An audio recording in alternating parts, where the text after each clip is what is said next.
ప్రేక్షకులకి లలితాంబిక అమ్మవారి యొక్క అనుగ్రహం పరిపూర్ణంగా కలగాలని మనస్ఫూర్తి కోరుకుంటూ, మనకి సూర్యగ్రహణము 2వ తేదీ అమావాస్య నాడు చాలామందికి సందేహం ఏంటంటే అసలు మనకు ఉందా లేదా అని అడుగుతున్నారు. మనకి ఇండియాలో లేదు, ఇది గుర్తుపెట్టుకోండి. దీని గురించి ఏమీ భయపడాల్సిన పని లేదు. మరి ఎక్కడుందండి? అమెరికన్ కంట్రీస్ సైడ్ ఉంది సూర్యగ్రహణం, గుర్తుపెట్టుకోండి. మనం గతంలో చెప్పినట్టుగా చంద్రగ్రహణ ప్రభావం అనేటువంటిది బయట కంట్రీస్లో విపరీతమైనటువంటి వర్షాలు వస్తాయని చెప్పుకున్నాం. అదేవిధంగా మనకు అక్కడ కనబడుతుంది. చైనా కావచ్చు, అమెరికా కావచ్చు, విపరీతమైన గాలులు వస్తూ ఉన్నాయి. అయితే ఇక్కడ ఈ సూర్యగ్రహణానికి 12 లగ్నాల వారికి ఏ విషయాల పట్ల బాగుంటుంది, ఏ లగ్నాల వాళ్ళకి లేదా ఏ రాశి వారికి బాగుంటుంది, ఎటువంటి పరిహార మార్గం చేసుకోవాలి, ఎటువంటి జాగ్రత్తలు తీసుకోవాలనే విషయాన్ని ఇప్పుడు మనం ఒక్కొక్క లగ్నరీత్యా తెలుసుకుందాము. లగ్నం తెలియని వారు రాశిపరంగా చూసుకోవచ్చు. ఈ విషయాలు చెప్తుంది నేనైనప్పటికీ కూడా చెప్పిస్తున్న సాక్షాత్ లలిత అమ్మవారిగా భావిస్తూ ఒక్కొక్క లగ్నం గురించి మనం తెలుసుకుందాం. కుంభలగ్నము, కుంభరాశి. కుంభం వారు కనుక చూసుకున్నట్లయితే ఈ యొక్క గ్రహణ సమయంలో మీరు గ్రహణం ఇండియాలో లేదు. ఫస్ట్ ఇది గుర్తుపెట్టుకోండి. అమెరికన్ కంట్రీస్లోనే ఉంది కాబట్టి ఇండియాలో ఉండేవాళ్ళు ఏమీ భయపడాల్సిన పని లేదు. చాలామంది అడుగుతున్నారు నన్ను, ఈ అమెరికన్ కంట్రీస్లో కూడా 9 గంటల 13 నిమిషాల ప్రాంతం నుంచి 3 ప్రాంతం వరకు అని, కొన్ని ప్రాంతాల్లో కొన్నిట్లో 10 గంటల నుంచి 2 గంటల ప్రాంతంలో ఉందని చెప్తున్నారు అక్కడ ఉండే ప్రదేశాలను బట్టి. అయితే ఇక్కడ మీరుండే ప్రదేశాన్ని బట్టి చూసుకోండి అమెరికన్ కంట్రీస్లో ఉన్నట్లయితే. అయితే ఈ కుంభం లగ్నం రాశి వారికి ఏ విషయాల్లో జాగ్రత్తగా ఉండాలి? కుంభం వారికి న్యూట్రల్గా ఉంటుంది గ్రహణం. సో ఇండియాలో ఉండే వాళ్ళకైతే ప్రభావమే లేదు. అయితే ఏ విషయాల్లో బాగుంటుంది అంటే కొంత యాన్స్టస్ ప్రాపర్టీస్ రిలేటెడ్ సంబంధించిన విషయంలో రావాల్సిన షేర్ రావడము, మీరు చేసేటువంటి రీసెర్చెస్ ఫలించడము ఈ గ్రహణం ద్వారా జరుగుతుంది. కాకపోతే వాహనాల మీద వెళ్ళేటప్పుడు మాత్రం కాస్త జాగ్రత్తగా వెళ్ళండి, తొందరపాటు పెట్టుకోకండి. అలాగే పిహెచ్డీ చేసేటువంటి వారికి, రీసెర్చెస్ చేసేటువంటి వారికి చాలా అనుకూలిస్తుంది. కొన్ని నిగూఢమైన విద్యలు ఉంటాయి. నిగూఢమైన విద్యలు అభ్యసించడానికి, నేర్చుకోవడానికి గ్రహణం తర్వాత 40 డేస్ ఏదైతే ఉందో అది సరైనటువంటి సమయం మీకు.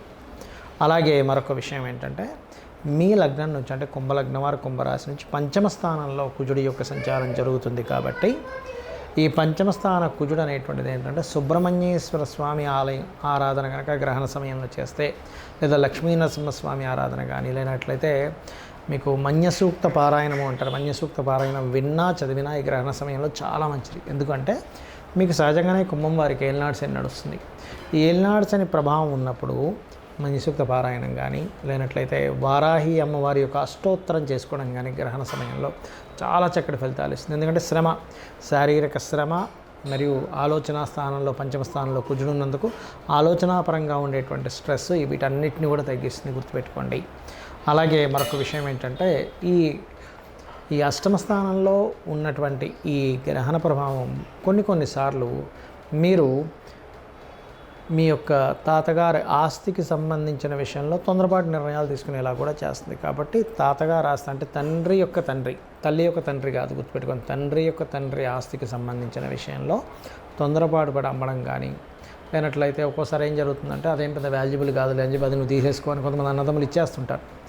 అట్లాంటి తొందరపాటు నిర్ణయాలు తీసుకోకండి. ఎందుకంటే ఇక్కడ 8వ స్థానంలో ఉండేటువంటి కేతు ఈజ్ మ్యాజికల్ ప్లానెట్స్ అంటారు. ఈ మ్యాజికల్ ప్లానెట్ ఏం చేస్తుందంటే ఒక్కోసారి అదే కేతువు అద్భుతాలు చేస్తుంది, మంచి అద్భుతాలు చేస్తుంది. ఒక్కోసారి వైరాగ్యంలో తొందరపాటు నిర్ణయాలు తీసుకునేలా చేస్తుంది. కాబట్టి ఈ యొక్క విషయంలో జాగ్రత్తగా ఉండండి. నరసింహస్వామి, వారాహి అమ్మవారి నామస్మరణ చేయండి. గ్రహణ సమయంలో అన్ని విధాలు బాగుంటుంది. గ్రహణం తర్వాత గ్రహణ దోషం ఉన్నటువంటి వారు ఏ దానాలు ఇవ్వాలి? గుర్తుపెట్టుకోండి, గోధుమలు 1 కేజీ, కేజీంబావు గోధుమలు, కేజీంబావు బియ్యము, మినుములు, ఉలవలు, ఈ 4 పదార్థాలు తీసుకోండి.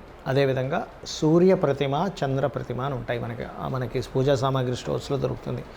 అదేవిధంగా మీకు నాగపడిగ ప్లస్ దీంతోపాటు ఒక ఇత్తడి గిన్నె, చిన్న ఇత్తడి గిన్నె తీసుకొని దాంతో నెయ్యి కూడా, ఆవు నెయ్యి కూడా పెట్టి, స్వచ్ఛమైన ఆవు నెయ్యి పెట్టి వీటిని దానంగా ఇవ్వాలి. మరి ఎప్పుడు ఇవ్వాలి? గ్రహణం అయిపోయిన తర్వాత ఆ రోజైనా ఇవ్వచ్చు.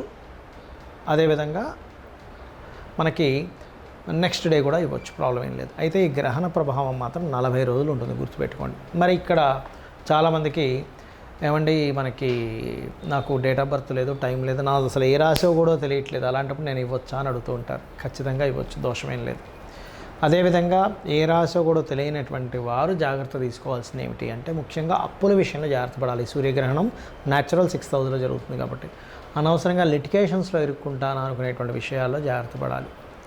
అంటే మనం ఊరికనే పోయి ఇందులో లిటిగేషన్స్ ఇరుక్కుంటాం, అటువంటివి ఏమైనా ఇరుక్కుంటామా లిటిగేషన్స్ అనుకునే విషయాలు చాలా జాగ్రత్తగా ఉండాలి. మీకు date of birth, time of birth లేనటువంటి వారు ఆరోగ్య సంబంధించిన విషయంలో జాగ్రత్త పడాలి. ఇది ఒకటి గుర్తుపెట్టుకోండి. అదేవిధంగా మనకు ఆ రోజు అమావాస్య కూడా వస్తుంది కాబట్టి అమావాస్య నాడు అమ్మవారి ఆరాధన చాలా మంచిది.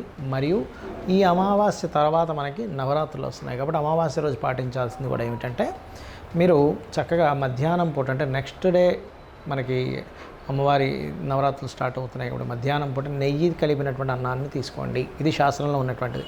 రాత్రికి పలహారం తీసుకోండి. అలాగే అమావాస్య నాడు పూర్తి లలితా సహస్రనామాలు శ్రవణము లేదా పఠనం చేయండి. ఏమంటే నేను ఆకలితో ఉండలేను అని అనుకునేటువంటి వారు పాలు లాంటివి తీసుకోవచ్చు ఉదయం పూట. అంటే మధ్యాహ్నమే చేయమన్నారు, ఉదయం అమావాస్య ఉండమన్నారు కదా ఉపవాసం అనుకుంటే, ఒకటి శాస్త్రంలో ఏంటంటే చిన్నపిల్లలు, రోగగ్రస్తులు, అదేవిధంగా బాగా ఏజ్డ్ పర్సన్స్ ఉండాలని రూల్ ఏం లేదు. ఉపవాసం వాళ్ళకి శక్తి ఉంటేనే ఉండమని చెప్తుంది శాస్త్రం. అదేవిధంగా అమావాస్య నాడు బెల్లము, క్యారెట్స్ గోవుకి తినిపించండి. నవగ్రహాలకి ముఖ్యంగా నాకు ఏ డేట్ ఆఫ్ బర్త్లు ఏమీ లేవనుకునేటువంటి వారు ఇంకో రెమెడీ కూడా చేసుకోవచ్చు. ఏమిటది? గ్రహణ ప్రభావం పడకుండా ఉండాలంటే ఈ 40 రోజులు ఉంటుందని చెప్పాం కదా దీని ప్రభావము. వీలున్నప్పుడల్లా కూడా రోజు పెడితే ఇంకా మంచి దీపారాధన నవగ్రహాలకి. లేనట్లయితే రవి, చంద్ర, రాహుకేతు గ్రహాల దగ్గర దీపం వెలిగించండి. ఎందుకంటే చాలా ప్రదేశాల్లో దానం తీసుకునే వాళ్ళు ఉండరు. ఇంకొన్ని ప్రదేశాల్లో అయితే, విదేశాల్లో అయితే అసలు గ్రహణం దగ్గర నవగ్రహాల దగ్గర దీపమే పెట్టనివ్వరండి అంటూ ఉంటారు. అలాంటప్పుడు దానికి దూరంగా ఒక ప్రదేశం ఉంటుంది దీపం పెట్టడానికి. అక్కడ మీరు ఇది రవికి, ఇది చంద్రగ్రహానికి, ఇది రాహుకి, ఇది కేతువుకి అని కూడా పెట్టచ్చు దీపం. గుర్తుపెట్టుకోండి. ఇలా చేసినా సరే దోషం పోతుంది. అలా కాదు, పేదవాళ్ళు ఉంటారు ఎవరైనా, వాళ్ళకి ఏదైనా సరే భోజనం, గ్రహణ దోషం పోవాలనే సంకల్పం చేసుకుని భోజనం వాళ్ళకి తినిపిస్తే కూడా ఆ దోష ప్రభావం పోతుంది. అంటే ఇక్కడ మీరు పుణ్యం సంపాదించుకున్నారు, ఈ పుణ్యం వెళ్ళి అక్కడ దోషాన్ని తగ్గిస్తుంది. ఒకళ్ళ ఆకలి తీర్చినందుకు ఇలా చేయండి.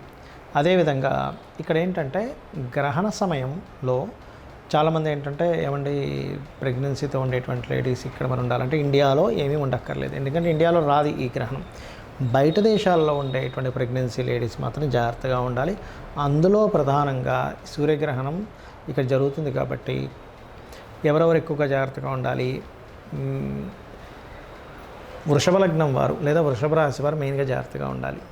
లేదా కన్యవారు, ఎందుకంటే కన్యలో గ్రహణం జరుగుతుంది కాబట్టి కన్యవారికి ఎక్కువ ప్రభావం ఉంటుంది. కన్యకి, వృషభానికి, మకరానికి ఎక్కువ ప్రభావం ఉంటుంది. ఇంకొంచెం ప్రభావం సింహానికి, తులకి ఉంటుంది.